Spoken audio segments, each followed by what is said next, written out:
it's really about giving voice to the different people who exist in our world and try, and do my best to make it feel like it's a dimensional conversation. Yoga, inceste. Prière à Brahma, Full Moon Party. Laura Zepam, Sawadika.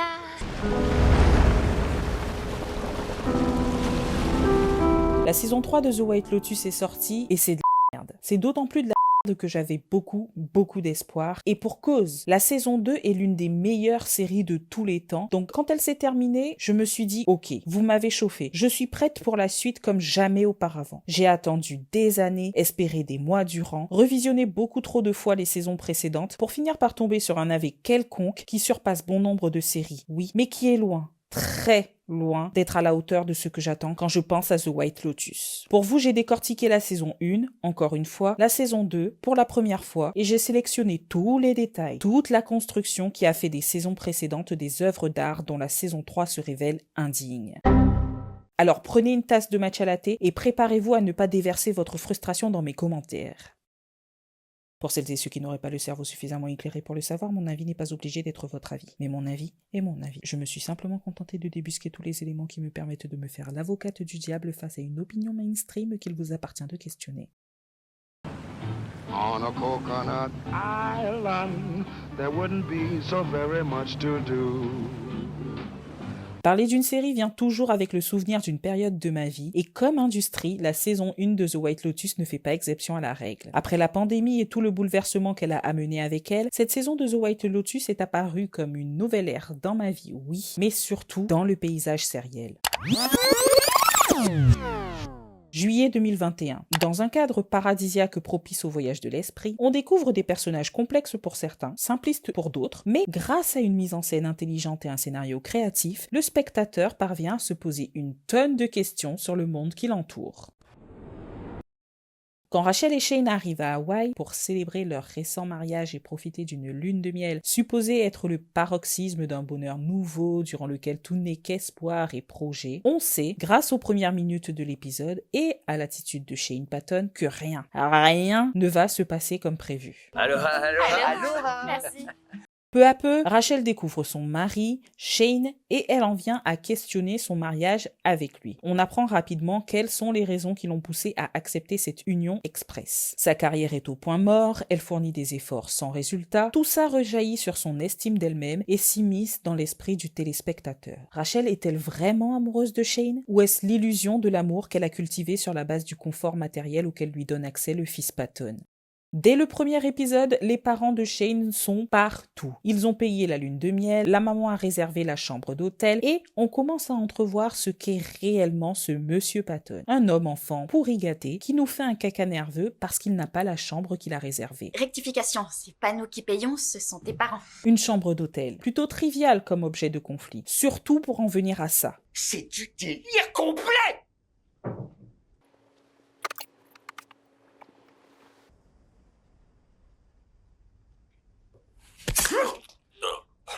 Mais en fait, ce n'est pas qu'une chambre d'hôtel, c'est un catalyseur, un symbole de toute la critique que porte la saison. Les riches sont cons, comme Shane. Les riches sont capricieux, comme Shane.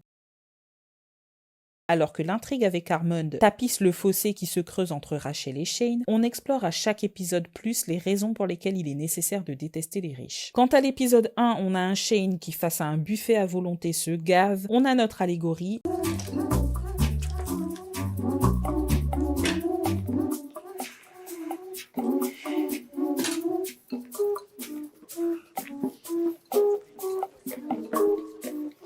T'as vu? Pas mal le buffet. Les riches sont voraces, ce qui nous permet de naviguer toujours plus dans cette détestation amère propre à la constatation des inégalités. Du génie. La série semble porter une voix politique et le démontre à plusieurs reprises. Lorsque Rachel est introduite, contrairement à Nicole qui est Madame Mosbacher, Rachel, elle, est Madame Shane Patton. Pas Madame Patton, non, Madame Shane Patton. Le ton est donné, il va lui bouffer son identité. Aloha. Aloha. Merci. Désormais, Rachel doit lutter. Tout au long de la saison, elle essaye de se raccrocher à quelque chose, à quelqu'un. Elle cherche quelque part le courage de rester elle-même. Elle tente de trouver du confort auprès des deux jeunes étudiantes, mais elle la méprise. Elle essaye de trouver une échappatoire en s'inspirant de Nicole, mais son travail est jugé. Elle est face à sa propre médiocrité. Elle va même jusqu'à vouloir reprendre le travail pendant la lune de miel, mais trop, c'est trop. Shane trouve cette idée farfelue et lui fait une proposition qui l'est tout autant. Toutes les tentatives qu'entreprend Rachel pour s'éloigner de Shane échouent. Elle se sent étouffée, oppressée, infantilisée par cet homme pas tout à fait adulte qui la surnomme Booba, comme on surnommerait une peluche, un ami imaginaire ou un être inférieur.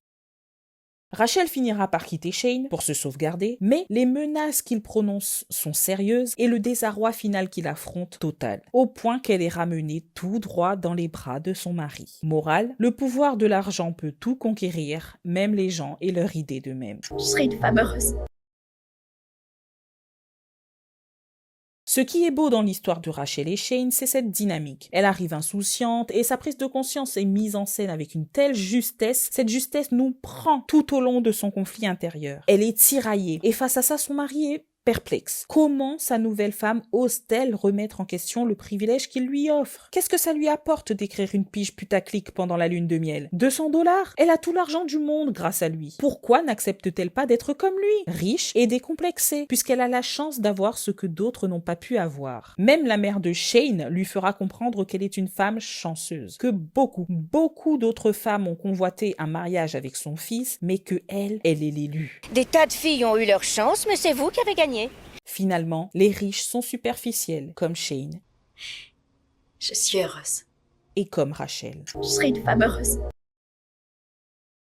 Là encore, des interrogations, une remise en question des objectifs auxquels nous enjoint la société. Pourquoi est-ce qu'on se marie? Par amour? Pour l'argent? Pour le à gogo? Peut-on être soi quand on épouse l'autre? Qui a le pouvoir dans un couple? Voilà ce à quoi nous expose le voyage du couple Patton, brillant.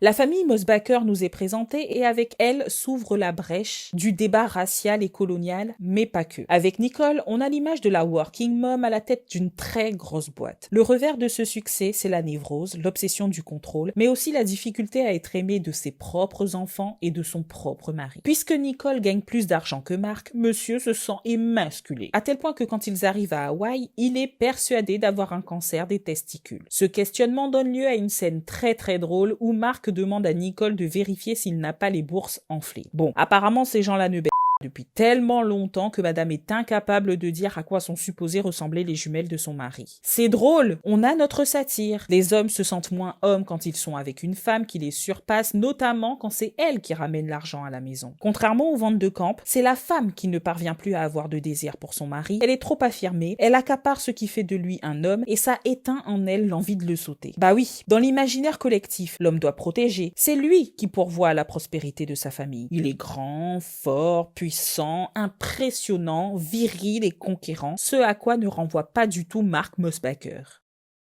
Mark s'occupait des enfants, mais ce n'était valorisant pour aucun membre de sa famille. Nicole ramène l'argent à la maison, mais ce n'est pas suffisant pour être admiré des siens. Poutine est une bête de travail. Il est impressionnant, mais aussi malfaisant. Olivia, enfin, ta mère n'est pas Poutine. Merci. Les rôles sont inversés et personne n'en est satisfait. Le papa Mosbacher affrontera même une crise existentielle totale quand il apprendra la véritable raison de la mort de son père, le sida. Avec ces personnages, on se questionne. Qu'est-ce qu'être un homme? Qu'est-ce que doit être une femme? Comment l'idéal de l'égalité affecte-t-il le couple? La conclusion est selon moi plutôt inattendue. Lorsqu'un individu pas si mystérieux s'introduit dans la chambre de la famille et tente de dérober des milliers de dollars de bijoux, Mark sauve sa femme. Il redevient un héros pour elle et même pour ses enfants. On se rend compte que finalement, Nicole avait peut-être juste besoin d'avoir l'impression de pouvoir compter sur son partenaire qui, lui, a probablement dû complètement se décharger sur elle. Et bingo, elle retrouve du désir pour son mari qui redevient son homme. Le voyage de cette famille est connecté à celui d'un employé, Kai, avec lequel Paula, une amie de la famille, a passé plus que du bon temps, si vous voyez ce que je veux dire. Au début, Paula et Olivia s'amusent à critiquer les gens, à faire des séances d'ASMR, à prendre des drogues en tout genre. Bref, elles se contentent d'être jeunes et mesquines, mais on le sent, on le sait, on en est sûr, il y a quelque chose qui cloche là. Paula semble n'être que l'amie racisée d'Olivia, le petit faire-valoir de son sentiment de rébellion envers les siens dans une période de construction de son individualité. Avec l'aide de Paula, Olivia remet en question le monde dans lequel elle a grandi, elle s'affirme et critique le privilège blanc, jusqu'à ce que Paula montre son vrai visage, celui de l'hypocrisie. Ce serveur hawaïen plutôt léger tombe sous le charme de Paula. Il lui confie les problèmes que lui et les siens doivent affronter depuis que les terres de ses ancêtres ont été volées par les colons. Kai est fou amoureux de Paula, mais je ne suis pas sûre que ce soit réciproque. On a plus l'impression qu'elle se sert de lui pour servir sa propre cause ou pour déculpabiliser d'incarner ou de côtoyer les privilèges qu'elle dénonce. Donc après lui avoir rabattu les oreilles avec son discours pro-opprimé, elle le convainc de voler la famille Mosbacher pour rendre l'appareil à ces blancs qui lui ont volé ses terres. Cet événement traumatique montrera à Olivia le vrai visage de Paula et la ramènera tout droit dans le cocon familial parce que finalement, les riches, peu importe leur discours, soutiendront toujours les riches.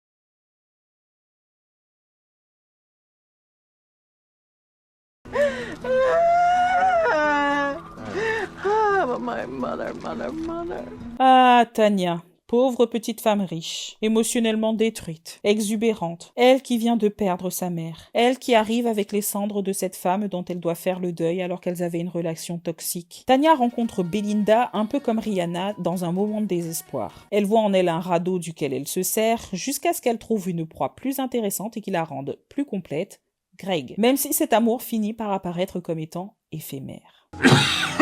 Tanya brise les rêves d'entrepreneuriat de Belinda et incarne cette critique. Les riches sont égoïstes, les riches sont manipulateurs. Le séjour de Tanya est caractérisé par l'errance et le rejet, même parmi les siens, elle est détestée, mais le fait de la retrouver laissera nos cœurs, à la fin de la saison 1, soulagés. Please, these gays, they're trying to murder me.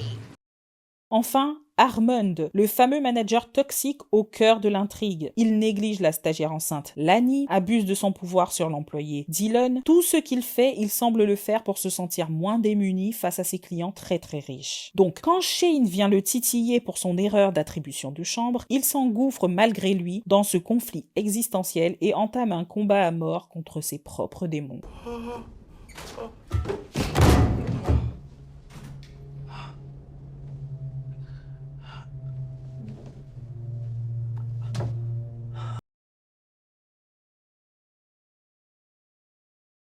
Vous voyez, dans la saison 1, chaque personnage porte une idée, l'incarne et la développe jusqu'à la faire aboutir quelque part. On a une histoire, du réalisme, de la remise en question, du suspense, du rire. C'est subtil, intelligent, profond et démoralisant à la fois. C'est grandiose. Certains disent que le rythme est lent, et c'est vrai, mais pour cause. On nous met en scène des vies qui doivent paraître pour ordinaires, et vous comme moi savons que le quotidien n'est pas toujours palpitant. Ça ajoute au réalisme de la série. Ce qui revient le plus quand on entend les acteurs parler de la saison 1, c'est l'aspect exceptionnel de chaque rencontre. Tanya et Greg, Tanya et Belinda, Paula et Kai, bref, des rencontres qui ne pourraient pas advenir dans un autre contexte. On a donc un subtil mélange entre l'ordinaire, d'où le côté lent de la série, la mise en scène d'instants quotidiens, le réveil, le dîner, ou encore le coucher, et l'extraordinaire. C'est un voyage immersif, authentique et complexe quand la saison 3, elle, est stéréotypée.